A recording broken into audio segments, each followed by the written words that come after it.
Hey guys, welcome back to Aimless Moto. So today we've got a new project.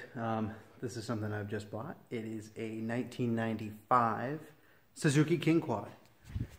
Ta-da! And the best part about this thing is it is practically brand new.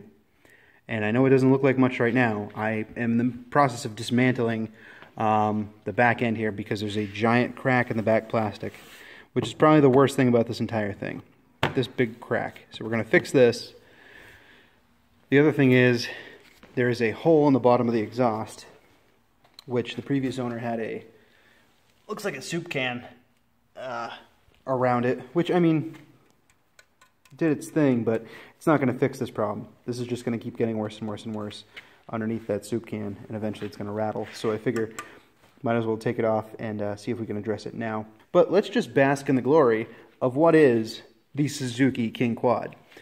These are like probably the most advanced motorcycles of their, or advanced like quad bikes of their day.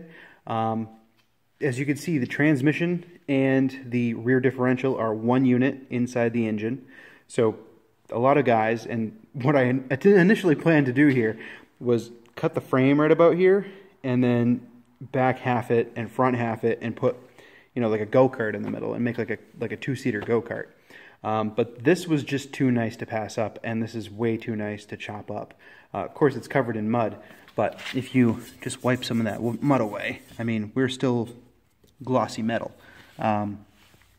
Everything is still chromed. Everything still has chromate on it from the factory. All this stuff is like brand new. Even the exhaust shield over here is like brand new underneath there. So this thing's going to clean up pretty nice. You know, there's surface rust in some areas where water would sit and all that stuff, but for the most part, she's like brand new. She only has 479 miles on it, and no one ever reset the trip meter. It looks like they did like a 20-mile service or something and then just reset the trip meter after that. It's probably one of the only ones I've seen that is in this good a shape with, you know, no dings in the rims. And these are the aluminum DID rims. These aren't steel rims, so that's kind of cool. The tires are still like new. There's still the, you know, the outline of the tread on the ones, you know, on the edge here. And the headlights haven't fogged up. So the cool thing about this, like I said, how advanced it was, it has a really trick transmission. Not just because of like the compactness and the way this is. You know, with the independent rear suspension, independent front suspension. It's got 3 ranges. It's got high, low, and super low range. It also has 2-wheel drive, 4-wheel drive, and then all the way forward, once this is in low range or super low range, you could put the diff lock on the front. So you can plow snow with it. So I picked this up for about $2 grand. Which is a really, really, really, really good deal because they don't make ATVs like this anymore. You know, I mean, the seat, there's not a cut in the seat. The racks are like brand new. No one ever hardly put anything on these racks. So I think this was garaged its entire life because I don't see anything abusive ever happening to this thing. It's got a brand new battery. The only thing I want to do to it while I'm doing this stuff is, again, the exhaust, that crack. I do have some fog lights that I want to put on it so that I get I want to put some lights up here so that way I have a light when I turn. And I do want to change the brake fluid on this sucker because the brake fluid's pretty bad on the front brake. So what I did was I drill a hole at the end of the crack on each side. And I'll just throw a rivet in each of those holes just to clean it up so you won't see it. The problem with these fenders are there is no support from here forward, and the rack over there bolts on right here. So you're basically suspending this plastic from the rack, and if something sits on here, or a person sits on here, or you hit it hard enough, that's what's going to create this crack. So what I did was I did plastic weld the entire bottom side of it, which was basically taking a soldering iron and just melting the soldering iron about half the depth of the plastic and moving it around and ensuring that there was good penetration all the way down on all sides of the crack. So it's very smooth. You can barely see it, and it feels pretty rigid, but that's not strong enough. I think the thing I'm going to do for this is I have, not that one, but I have an old stop sign, and I'm going to take that stop sign and cut out a square that's almost the exact shape of the fender before it starts to go over the front. It'll be easier to do that, and I think in all four corners, and maybe a couple places across the back and across the sides, I'm just going to rivet in a piece of aluminum, nice heavy gauge aluminum. So I decided to go back and do this screen trick. This is basically a piece of aluminum screen. You can get this stainless steel screen if you order it online, but I decided aluminum would be just fine. And you basically melt it into the plastic as best you can, right over the crack. I'm trying to do equal distance left and right. Apparently there's a little, oh, it got me. Oh boy. Anyway, be careful when you do this because it's sharp. We found a paint cap just laying around that was pretty close to the same blue. So I'm using that as a filler just to cover up the screen completely and make sure the screen is completely embedded in the plastic. As you can see, the other side's still pretty smooth, no real change. You know, you're putting a little bit of heat into the plastic, but just kind of do an inch at a time so you're not putting all the heat in one area. You know, start here, then go here, then go here, then go here.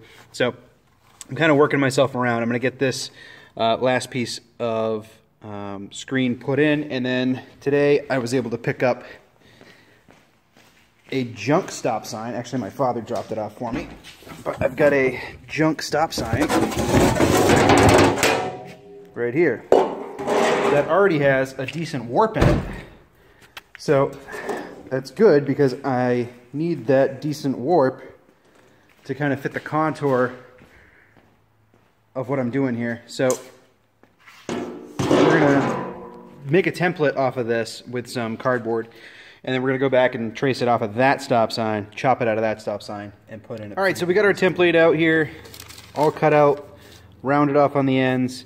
It fits in the hole very nicely. I've got the 2 holes marked where we're going to cut it out, and that's my big ugly fix with the screen embedded in all the way up. I was able to kind of fill in those 2 holes on the ends. I was going to put a rivet in them, but I figured as long as I could patch this side, I'm not going to get any water or debris up on the other side. So you're still going to have a little hole on the other side, but it's not that big a deal. So anyway, this fits in here really nice.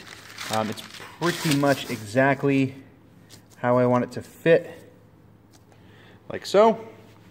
So what we're going to do now is we got to figure out transferring it over to here. Now, this does have a little bit of a sweep to it, and this stop sign has a little bit of a sweep to it. So I'm going to try to get the center of the template right in the center of that sweep and try to cut it out from there. I will end up wasting a little bit of the aluminum, but I figure, hey, it's better to try and get it on the first shot and not have to, you know, try and fiddle with it too much and bend it too much, you know, once I get the piece all cut out. So we'll mark this out and we'll cut it out with a grinder.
is.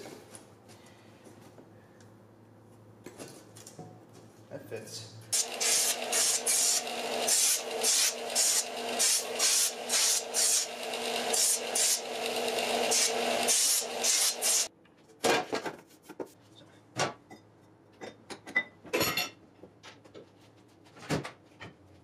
So take my ball peen, sit it in the hole there.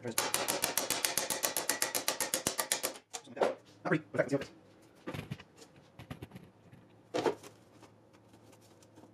That's pretty close. Give it a little more second on this.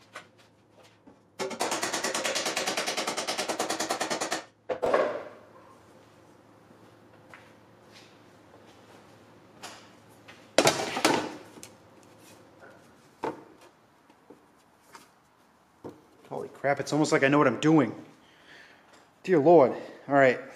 Now I'm at a loss. All right, so I was able to bolt the rack on to get this to kind of stay in place. I did give it a little bit of a bath, the rest of the machine, just so I can put this on and not have to worry about it getting dirty again. I think I'm going to probably clean this up a little bit after I figure out the rivets. But now that this is one piece, like so, I can come back through here and figure out where the rivets are going to go.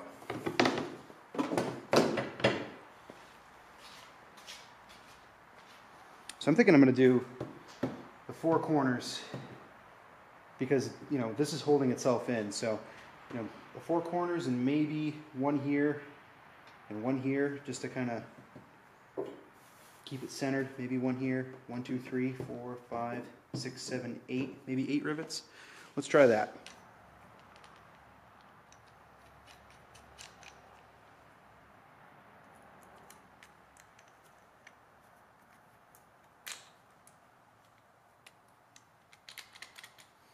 All right, start drilling some holes. All right, make sure we're actually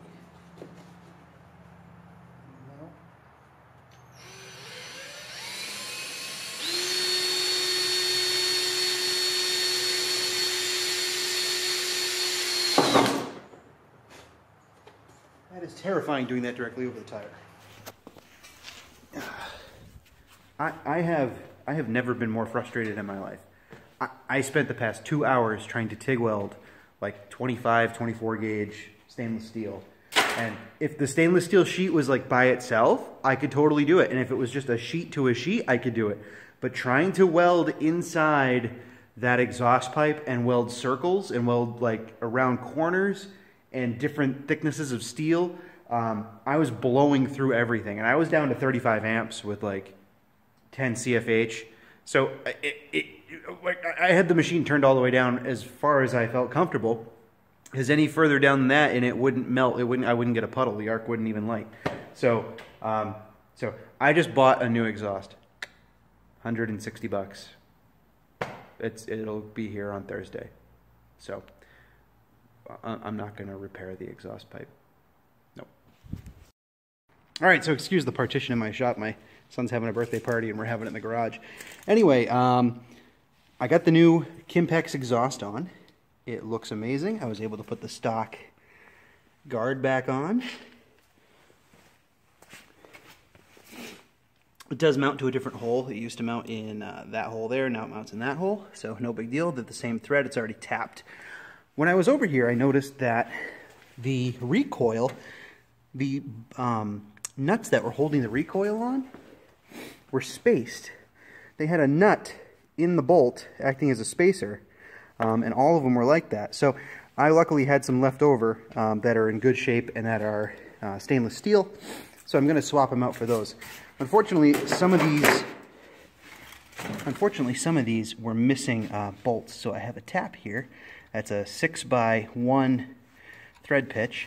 So I'm just going to chase them as far as I can just to clean them up a bit. And after that, I think I might put a little bit of RTV around here because it looks like the gasket that was here disappeared.